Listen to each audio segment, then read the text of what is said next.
What's good, YouTube? Keith Moore Jr. here, and today I am going to talk about how I lost 35 pounds in 4 months.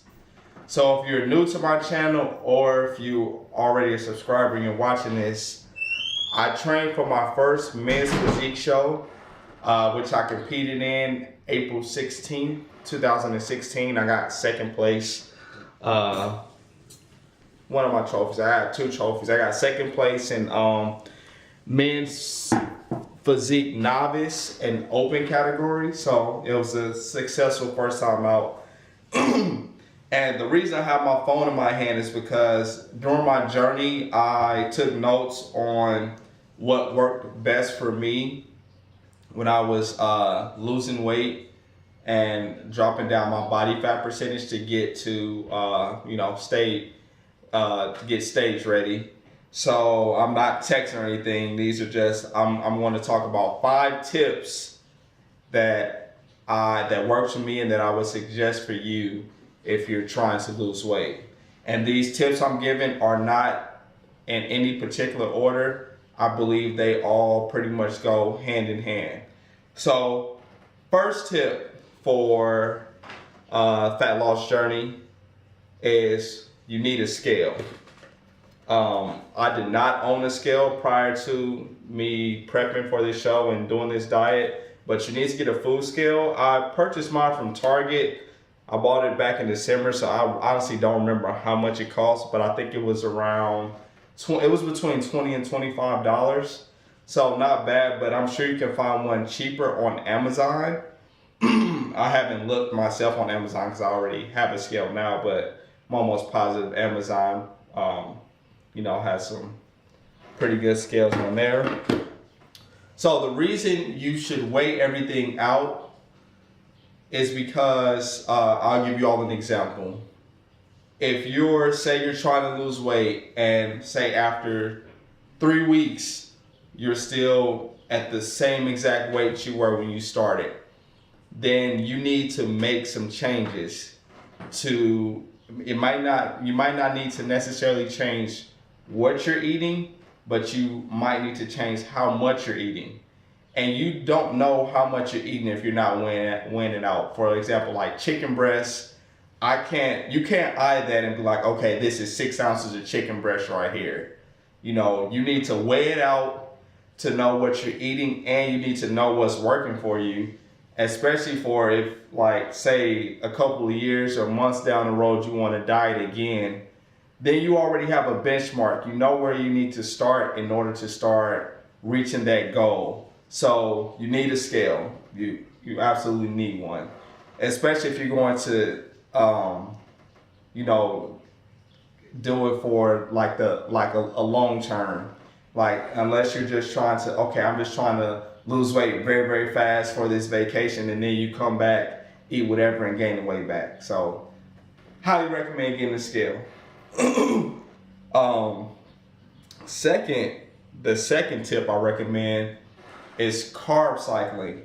Now, prior to me preparing for the show and dieting down, I had no idea what carb cycling was. That's one of the things I love about fitness.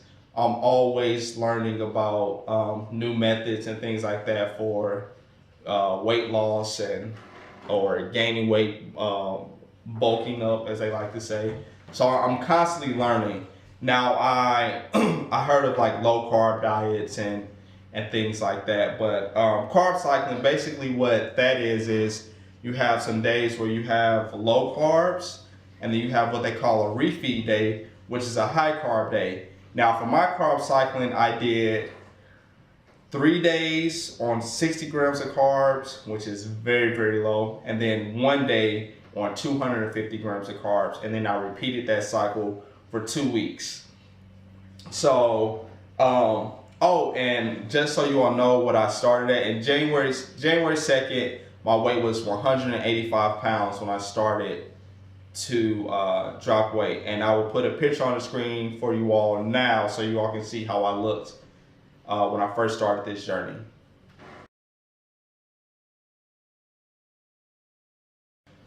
Okay, and at the end of the video, I'll show you all a picture of me the day of my competition when I was 150 pounds. But so you all see how I looked at the start of this. So with carb cycling, I started carb cycling, and I'm looking. I have my journal here because also what I did was I have my weights, my weigh-in every morning. So January 2nd to when I first started to about for a month, I had a certain diet, and I'll put that in the description box. Then February, I added more veggies to my diet. I'll put that in the description box as well. So I started carb cycling at the end of February. So at the end of February, February 29th, I was 170.4 pounds. So I had lost 15 pounds from January 2nd to February 29th. So then I started carb cycling. I did carb cycling for 2 weeks, and I went from 170 pounds down to 159.4 pounds. No, sorry, 159.6 pounds. So 2 weeks of carb cycling went from 170.4 pounds down to 159.6 pounds. That is amazing. Like with me, I was never in a state where I was like overweight or obese or anything. I always worked out, always stayed in good shape. But getting in stage shape is completely different than just walking around and looking good. So I learned that. I learned that. So I believe that made my process that much more difficult because I was already like, I wasn't at like an unhealthy state in my life. But yeah, so with the carb cycling, some tips that I can give you on that is space your carbs out during the day. Because like I said, I had never done this before. So my first day doing carb cycling, I had breakfast, and then around when I was going to have lunch, I'm like, let me track my breakfast. Let me track what I had to see what I'm at for the day. And I had 50 grams of carbs, and I had no idea. No idea. And I was just looking like, wow, I can only have 10 grams of carbs for the rest of the day because I'm already at 50. So I learned that lesson the hard way. Space the carbs out. And from my experience on the low carb days, what I would do is, because my energy at this point was extremely low, like it was very taxing, I would have a decent amount of carbs before I worked out, so I had the energy to make it through that workout, and so I was feeling, okay, and had, a decent level of strength. I mean, naturally, when you're dieting at like an extreme level, you're going to experience some strength loss. So, but I wanted to still be at my maximum level in the gym. So throughout that 2 weeks, I learned space the carbs out, and then try to time it to where you're eating a decent amount of your carbs before your workout.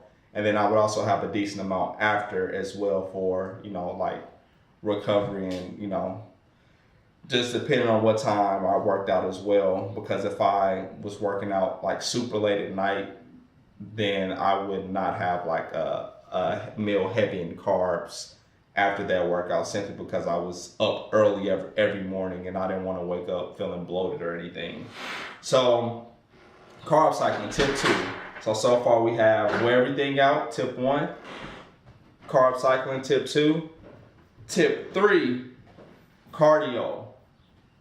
Cardio is going to be your friend when you're losing weight. Now, the cardio that I did specifically for the first month, I did Stairmaster. I was doing cardio every day of the week. And I started off with doing 30 minutes on the Stairmaster. Then the second month, I went up to about 35 to 40 minutes. I did 40 minutes on my rest days, one of the days I didn't lift. Other days I did 35 minutes of cardio.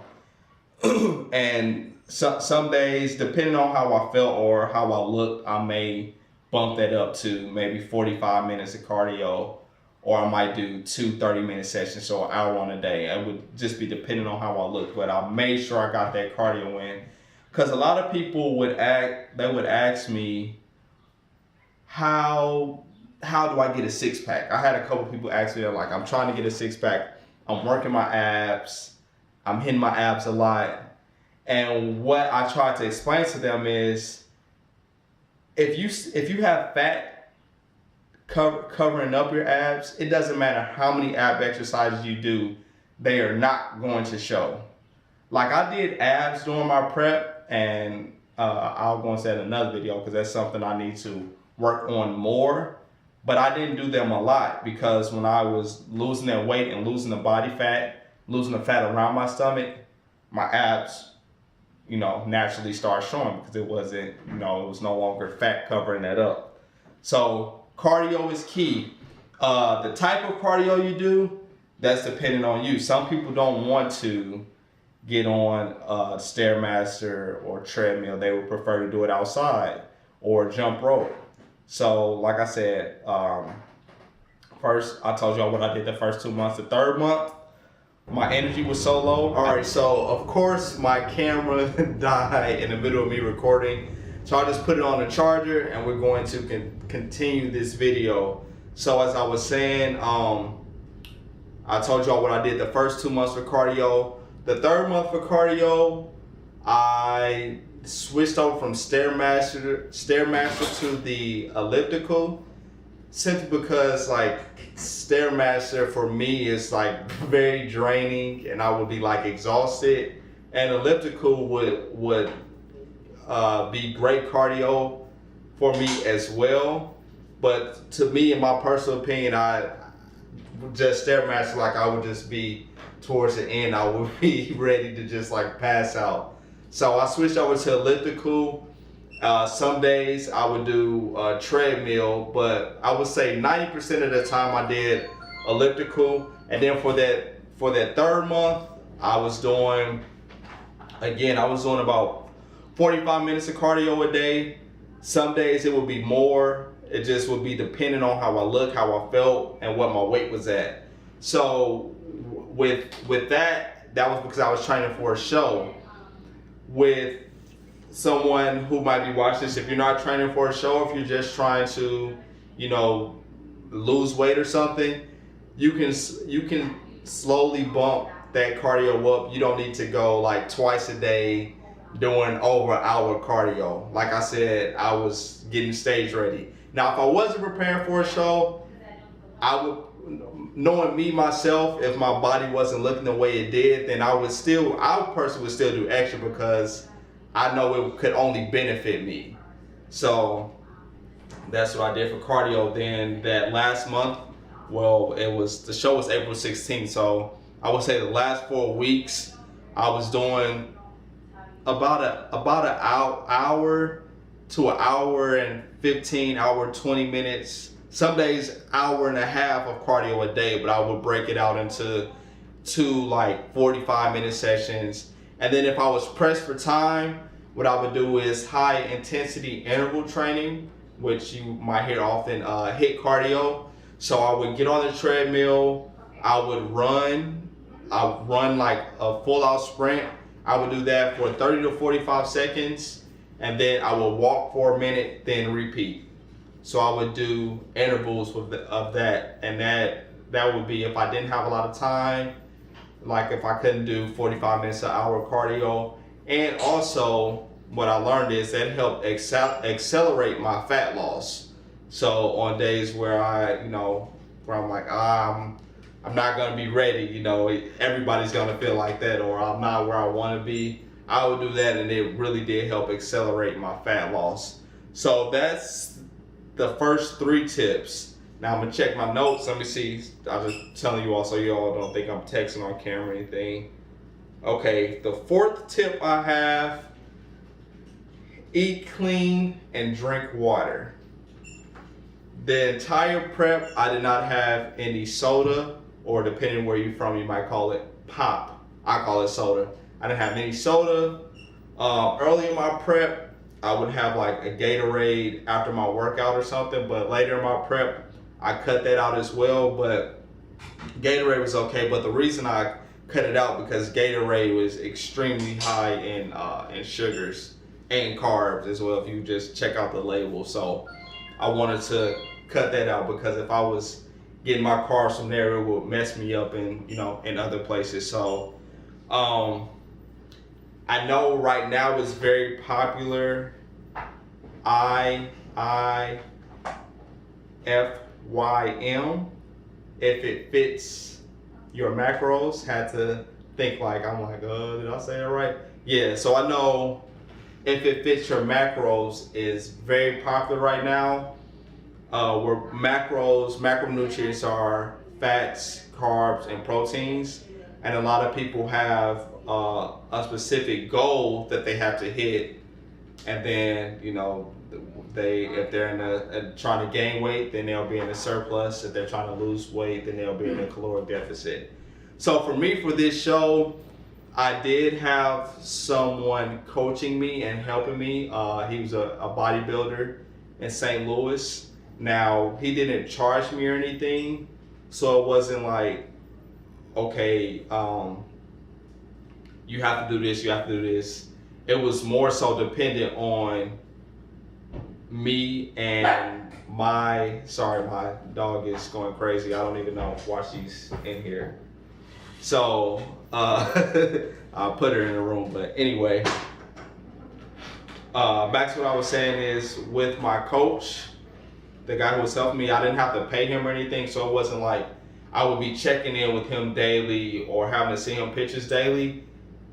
It was more so what my motivation level was. So when I would reach out to him, he would give me great advice, great tips on what I needed to help me. So with the diet he provided me, he's offering a service to me and not paying me anything. So the least I could do is stick to that diet. So I can only speak on my experience for this show. I ate clean the entire time. I did not have any cheat meals or anything, like not one burger, not nothing that was not a part of my diet. And in the description box, I will paste my entire diet, the time period I was on that diet, just so you all can see. Now, for my own comfort and stuff, I would still track stuff in my Fitness just to have an idea of where I was at or whatever. So I know I can tell you all when I first started, when I tracked it, I was at around between 26 to 2,700 calories per day.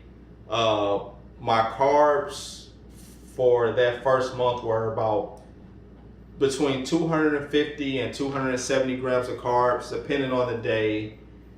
And then after that first month, it just slowly but surely started tapering down until then. At the end of February, as I told you all, we went into carb cycling. So then after I did the 2 weeks of carb cycling, I went up to a moderate carb level. And for my carbs there at the moderate level, I was at about 120 grams of carbs every day. So I was still in a huge deficit, but with what was given to me, I wasn't concerned with I wasn't tracking my proteins and fats as much as I was tracking my carbs. Now for my next prep, what I am going to do, I'm going to do it, I believe, more macronutrient based. And I'm still going to eat clean, of course, but depending on, because I'm going to work with a local coach here in Chicago. He was also my opposing coach for this show. So I think I'm going to work with him to get prepared for this next show. And I'm not sure what type of program he'll have me on, but I definitely want to be track more macros. But like I said, from my experience, eating clean works for me, and from other people that I've studied, like eating clean works for them as well. Now I don't want to say that's the only way to go, but just realize if you're trying to lose weight, lose fat, you are going to have to make some sacrifices. So if it fits your macros, that works well. But if you're doing if it fits your macros and just eating complete like dirty foods, eating out, eating fast food all the time, then I personally don't think you're going to get optimum results. So there you have it. So like I said, my diet will be all in the description box. And for the water, this will also vary on pretty much your size, but you should aim to about a gallon to a gallon and a half of water a day. For me, that was a lot because I'll be honest, I'm not a big water drinker. Like I was one of those people who would drink like a Mountain Dew or Pepsi every day to keep me awake or something like that. Yeah, I know that's bad, but that's what I would do. Oh, and there is, I didn't take pre-workout or anything, so I would just drink like a 0-calorie Monster, like before I went to the gym or something, but that's 0 calories, so that didn't affect me much at all. And it's like, I believe 2 grams of carbs per serving in those cans, and the can is like 2 servings, so it would be 4 grams of carbs in there. So that is my 4th tip. And last, but like I said, these are not in any particular order, so last but not least, you need to weigh yourself. Now for me, I would weigh myself every morning after I use the restroom. Before I did anything else, I would weigh myself. That way I had a good benchmark. So I was weighing myself at the same time every day. Because if I would wait till later in the day after I had some meals or before bed or something, it's not, my weight would be thrown off all the time and it would fluctuate. So whatever you decide to do, weigh yourself at the same time every day, preferably in the morning. Well, that's what I did. I won't tell you to weigh yourself every day. I know for some people that can be discouraging because the scale is not going to move every day, and you have to, if you're losing weight, you have to accept that. Like it's not going to move every day. So I would say at least weigh yourself a couple of times a week, maybe like 2 or 3 times a week, simply because some people, they get discouraged or might have an excuse like, well, I don't need to weigh myself that often because it's like if I see the numbers the same, I lose motivation or whatever. Yeah, but it's also bad too if you wait a month to weigh yourself and see you gain 2 or 3 pounds. It's like you have no idea where this, like when you start putting this weight on or whatever. And over time, you're just going to keep getting further and further away from your goal. So try to weigh yourself at least 2 to 3 times a week. So just so you can see where you're at. And that also helps you, that helps you mentally, like, okay, I'm not losing weight how I want to lose it right now, so I need to make some changes. That should motivate you to make some changes if you're really trying to lose weight or lose fat. So those are my 5 tips for weight loss. So we'll go through them again. So first tip, scale. Weigh your foods out, weigh everything. Carb cycling is tip number 2. Tip number 3, cardio. Tip 4, eat clean and drink water. And then tip 5, which is what I just went over, weigh yourself so you can track it. So on the screen, I am going to put different pictures up for you all so you all can see different stages of my journey. And I'll put like what the date is on there so you can see my weight loss, and then I'll end that off with a clip of what's my what I look like on stage. So I really enjoyed this journey, and I enjoyed doing this video for you all because I know A lot of people have reached out to me saying they want to lose weight, lose fat, whatever it may be. Here is exactly what I did. In the description will be my exact diet of what I ate. But you need to realize that for everybody, it's going to be different. Your diet needs to be more accustomed to you, your daily energy expenditure, and your weight and height. A lot of things go into factor when creating that diet. So don't just go and eat exactly what I ate and expect that you're going to have the same results. You need to do it based on, you know, those factors that I just mentioned to you all. But I do want to share that because some people do ask me, well, what was your diet like? So I want you all to see exactly what my diet was like, and there were no cheat meals. Now I won't say if you're dieting down or losing weight that you can't have cheat meals. I don't think that's a bad thing. I think like if you were to do it maybe once a week or something, then I think that would be good for you. But as I tell a lot of my friends, depends on how fast you want the results. If you're having 3 cheat meals a week, then your results will be slowed down and it will show. So you have to put in an effort and make some sacrifices. So thanks for watching. Please comment, share, like, and subscribe. Get your friend to subscribe. Get that friend to subscribe. And I'm out. Peace.